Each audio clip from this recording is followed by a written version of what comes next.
Fala galera, tudo bem? Pessoal, hoje nós vamos finalizar a teoria sobre o movimento harmônico simples. Então, inicialmente, vou mostrar para vocês como se calcula o período do sistema massa-mola. Bom, na primeira aula, eu mostrei a vocês como a expressão que nos permite calcular qual é a velocidade do bloco, preso a uma mola, em qualquer ponto da trajetória. E eu mostrei a vocês que a velocidade máxima ela é dada por A vezes a raiz quadrada de K sobre M. Isso foi demonstrado para vocês naquela primeira aula. Então, eu expliquei como se chega a essa expressão aqui. Então, a máxima velocidade é essa aqui. Só que vocês aprenderam que a velocidade escalar de um corpo que está descrevendo um movimento circular uniforme, ela é dada por ômega vezes R. E que na projeção desse movimento circular uniforme, o R vai ser a amplitude do movimento. Então, isso significa dizer que V será igual a ômega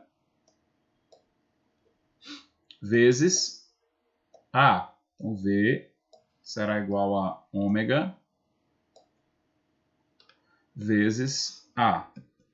Está um pouquinho lento aqui. Deixa eu retornar. Então, V vai ser igual a ômega. Pronto, agora sim. Ômega vezes A. Daí, se você compara essa primeira expressão,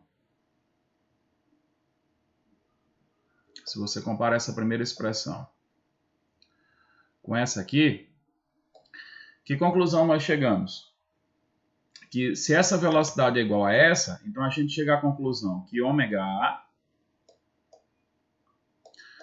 é igual a A vezes a raiz quadrada de K sobre M. Aí a gente cancela esse A com esse A, e aí o ômega, que é no movimento harmônico simples, nós chamamos de pulsação ou frequência angular, é a raiz quadrada de K sobre M. Mas vocês aprenderam que ômega é igual a 2π sobre T. Então, 2π sobre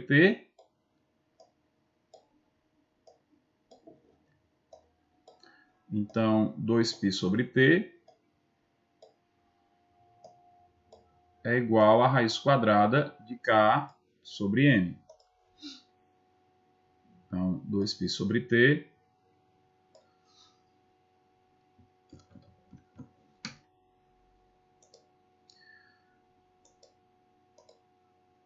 é igual a raiz quadrada de K sobre M.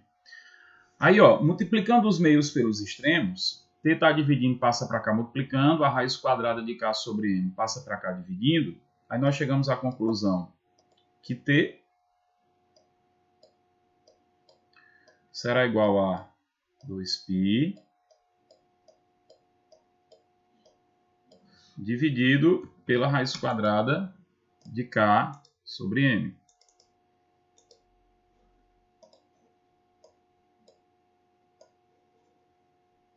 Ok? Aí nós temos uma divisão de duas frações. O que é que a gente faz? A gente repete a primeira, que é 2π. A gente repete a primeira, que é 2π. E multiplica pelo inverso da segunda,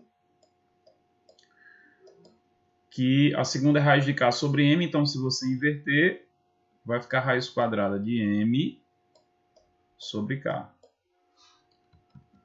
Raiz quadrada de M sobre K. Pronto. E essa aqui é a expressão que nos permite calcular o período do sistema massa-mola. Vejam que o tempo que o bloco, o intervalo de tempo a partir do qual ele começa a repetir o movimento, que nós chamamos de período, só vai depender de duas coisas. Só vai depender da massa do bloco e da constante elástica dessa mola. Então vejam que esse período ele não depende de outra coisa. Então, por exemplo, Se eu pegar um bloco e deslocá-lo até um certo ponto e abandonar, ele vai gastar um certo tempo para ir e voltar. Se você aumentar, esticar ainda mais essa mola, claro, mantendo as propriedades elásticas dela, se você esticar ainda mais essa mola e abandonar, aumentando a amplitude do movimento, então o bloco vai retornar no mesmo intervalo de tempo, porque você não alterou a massa, não alterou a constante elástica da mola. Mas, Sandro, o bloco vai ter que percorrer uma distância maior. Tá, mas ele vai percorrer uma distância maior, mas a força elástica também aumentou, aumentando a aceleração, então ele vai percorrer uma distância maior com uma aceleração também maior, logo ele vai retornar no mesmo intervalo de tempo. Perfeito? Tranquilo? Para a gente encerrar, nós vamos ver agora a teoria sobre o pêndulo simples. Pêndulo simples.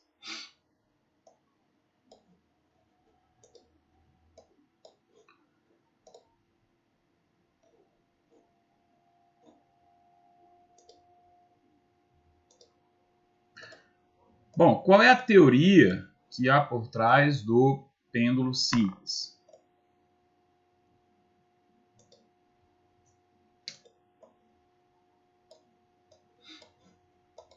Vou mostrar para vocês agora.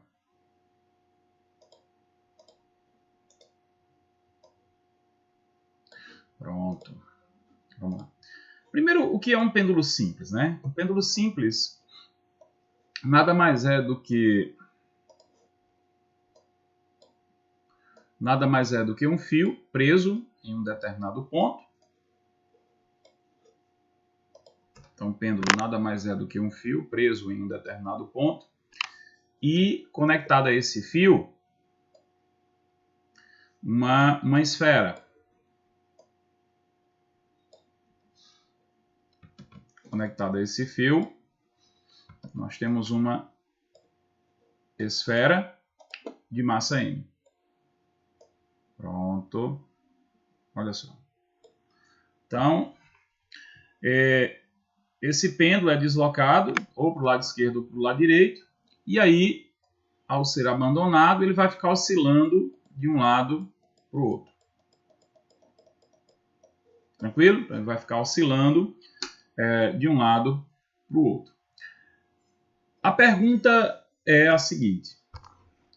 O pêndulo descreve um movimento harmônico simples? Bom, vocês perceberam, vocês lembram da aula anterior, que eu disse que para um movimento ser harmônico simples, ele tem que ser repetitivo, e o pêndulo vai executar um movimento repetitivo. Ele tem que ser regido por uma força restauradora, vou mostrar para vocês que existe uma força restauradora aqui. E ele tem que ser retilíneo, ou muito próximo disso. E o movimento desse pêndulo não vai ser retilíneo. Tá, mas e se esse ângulo aqui, de oscilação for muito pequeno? Se esse ângulo aqui for muito pequeno, vocês concordam comigo que esse pêndulo vai descrever praticamente uma trajetória retilínea?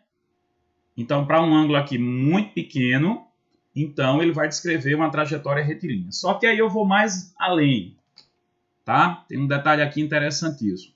Vejam. Vamos supor que nós temos aqui um triângulo retângulo. Aí esse ângulo aqui, eis aqui um triângulo retângulo. Aí esse ângulo aqui eu vou chamar de θ. Aí aqui nós temos a hipotenusa, aqui nós temos o cateto adjacente e aqui nós temos o cateto oposto. Tá ok? Bom, como é que a gente calcula o seno de um ângulo? Bom, o seno de um ângulo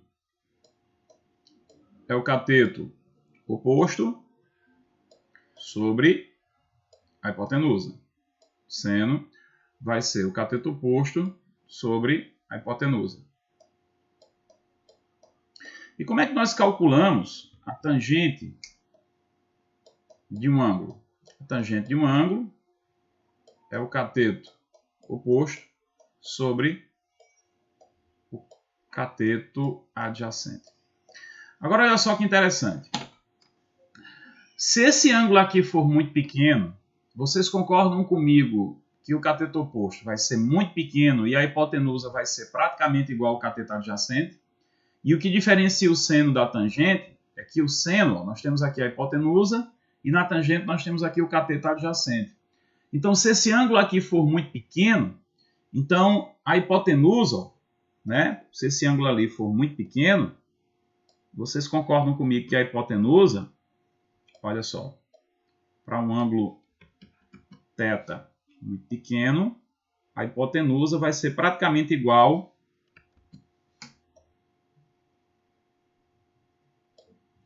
a hipotenusa, considere isso aqui um triângulo retângulo, né? A hipotenusa vai ser praticamente igual ao cateto adjacente.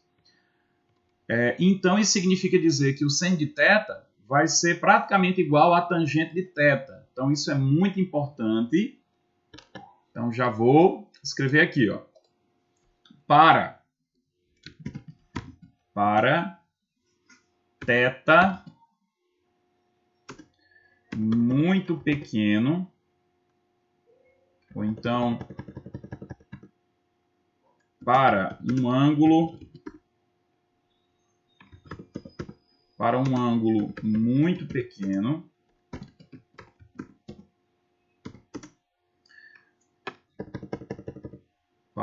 muito pequeno,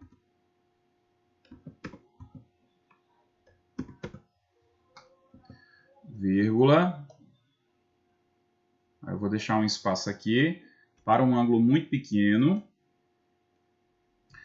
temos, para um ângulo muito pequeno, temos, para um ângulo muito pequeno, nós temos que o seno de θ é aproximadamente igual à tangente de θ. Para um ângulo muito pequeno, o seno de θ é aproximadamente igual à tangente de θ. Aí eu vou isolar isso aqui. Então, para um ângulo muito pequeno, seno de θ é aproximadamente igual, né, praticamente igual à tangente de θ. Bom, quais são as forças que atuam aqui nesse pêndulo? Durante o movimento do pêndulo, durante a oscilação do pêndulo, quais são as forças que atuam nele? Vamos ver? Então, as forças que atuam nele são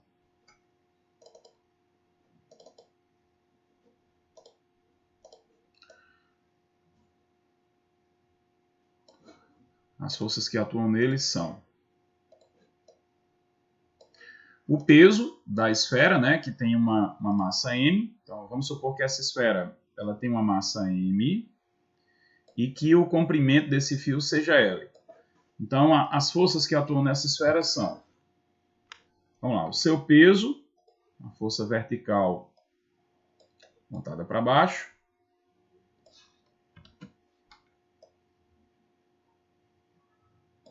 força peso, e a outra força aqui vai ser a força de tração desse fio. A outra força aqui será a força de tração nesse fio.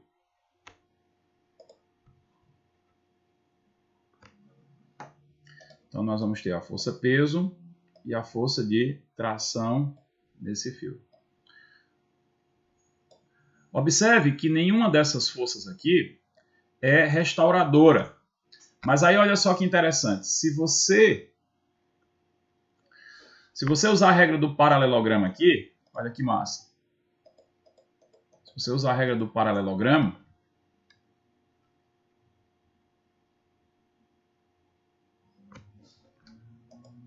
então, ao usar a regra do paralelogramo, a diagonal desse paralelogramo nos dá a força resultante. E aí, ó, o pêndulo está sendo deslocado para o lado esquerdo.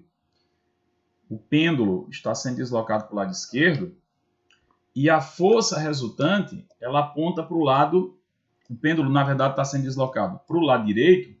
E a força resultante, ela aponta para onde? Para o lado esquerdo. Então, a força resultante é a força restauradora. Então, está provado para vocês que o pêndulo simples, desde que esse ângulo de oscilação seja muito pequeno, o movimento dele pode sim ser considerado um movimento harmônico simples. Muito bem, vamos seguir. Se esse ângulo aqui é θ, todos vocês concordam comigo que esse ângulo aqui também é θ. Então, se esse ângulo é θ, esse ângulo é θ, assim como esse ângulo aqui em cima também é θ. Tranquilo? Perfeito? Ótimo. Então, vamos lá. A tangente de θ, olha só, a tangente de θ,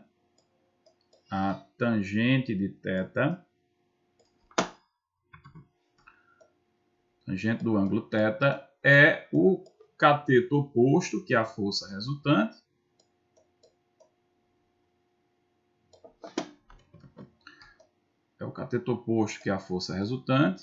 sobre o cateto adjacente, que vai ser o peso.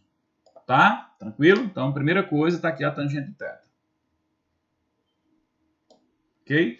Então, vamos supor que esse pêndulo, tá, ele esteja oscilando entre as posições de equilíbrio A e menos A. Mas vamos supor que nesse momento aqui, ele se encontra na posição que eu vou chamar de X. Então, suponha que ele esteja inicialmente aqui na posição que eu vou chamar de X. Vou chamar a posição dele aqui de X. Tá? Aqui é a posição 0. E aí vamos supor que ele esteja na posição X. Ok? Tranquilo? Bom, sim, um detalhe importante. Ó, como essa força resultante aponta para a esquerda, nós vamos considerá-la negativa. Então, a tangente de θ vai ser igual a menos a força resultante sobre o peso. Né? Eu vou considerar tudo para a direita positivo, tudo para a esquerda negativo. Observe que nós temos aqui mais um triângulo retângulo, onde o cateto oposto a esse ângulo é a posição desse corpo, que eu chamei de X, e a hipotenusa é L, que é o comprimento desse fio. Então, se nós calcularmos o seno de θ para esse triângulo maior, o seno de θ vai ser igual ao cateto oposto, que é X, que é a posição onde esse bloco está. Então, o cateto oposto vai ser X sobre a hipotenusa, que é o L. Sobre a hipotenusa, que é o L. Então, X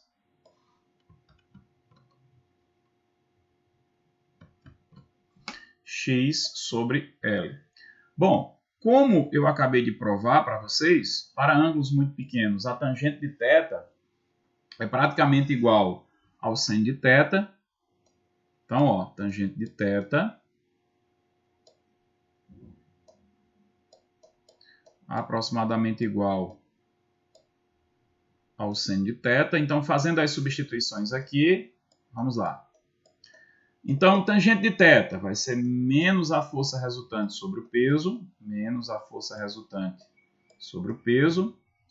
é igual ao seno de θ, que vai ser X sobre L. Aí P está dividindo, passa para lá multiplicando, aí ó, a força resultante será igual a menos a força resultante, será igual a menos o peso, que é a massa vezes a gravidade, né? Então no lugar de P eu vou colocar mg,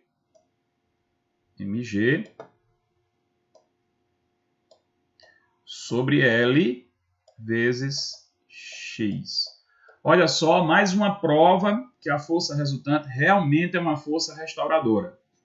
Vejam, a massa é constante, a gravidade é constante, o comprimento do fio é constante, então significa que tudo isso aqui é constante.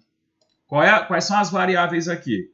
A força resultante e o X, que é a posição da esfera do pêndulo. Pode estar em qualquer posição aqui entre A e menos A. Então, se isso aqui é constante, eu vou chamar isso aqui de K. Olha só que massa. Força resultante igual a menos K vezes X, realmente é uma força do tipo restauradora. E esse sinal de menos é para dizer que a força total que atua nessa esfera tem sempre sentido contrário ao deslocamento. Beleza? Tranquilo? Pronto. E aí, chegou a hora de mostrar para vocês como se calcula o período do pêndulo simples. Como se calcula o período do pêndulo simples?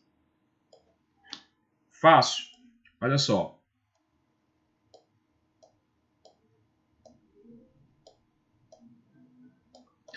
Bom, aqui no pêndulo simples, o K não é mg sobre L? E vocês não acabaram de relembrar que ômega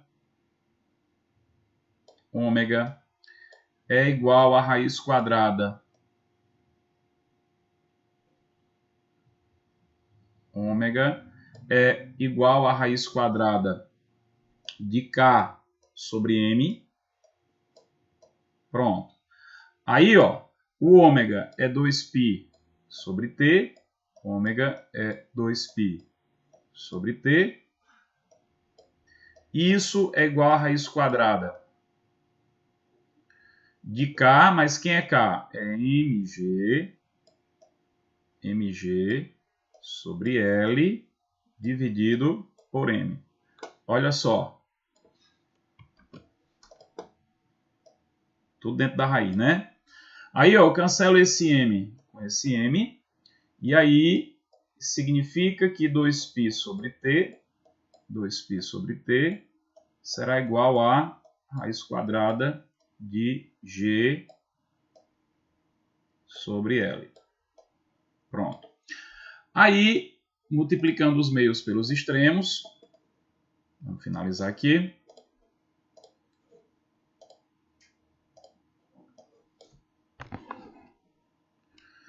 T está dividindo, passa para o outro lado multiplicando, raiz de G sobre L está multiplicando, passa aqui para baixo dividindo. Então, isso significa dizer que T será igual a 2π, que multiplica, aliás, dividido pela raiz quadrada de G sobre L.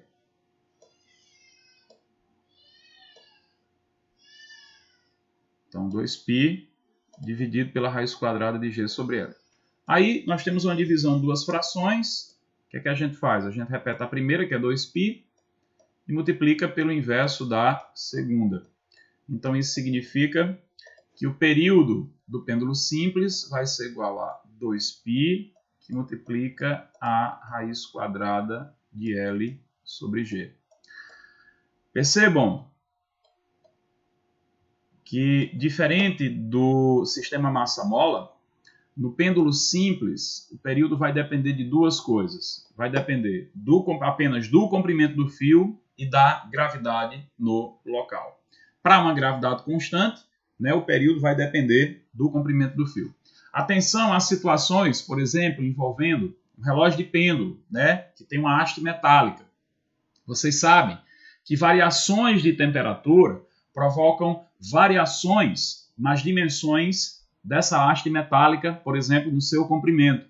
E aí, variação de temperatura provoca dilatação, provoca contração, e ao alterar L, você altera também o período. Então, é muito comum, né, problemas envolvendo relógios de pêndulos que falam, um relógio foi construído na Suíça e foi trazido aqui para o Brasil, né? Então, com essa variação de temperatura, você provoca uma variação de comprimento na haste, então você tem que ajustar, tá?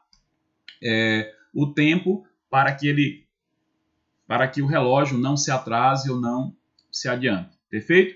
Observe também que vai depender da gravidade no local. Beleza, galera? Não depende, observem que não, o período do, olha só, tanto o período do sistema massa-mola como o período do pêndulo simples não dependem da amplitude do movimento.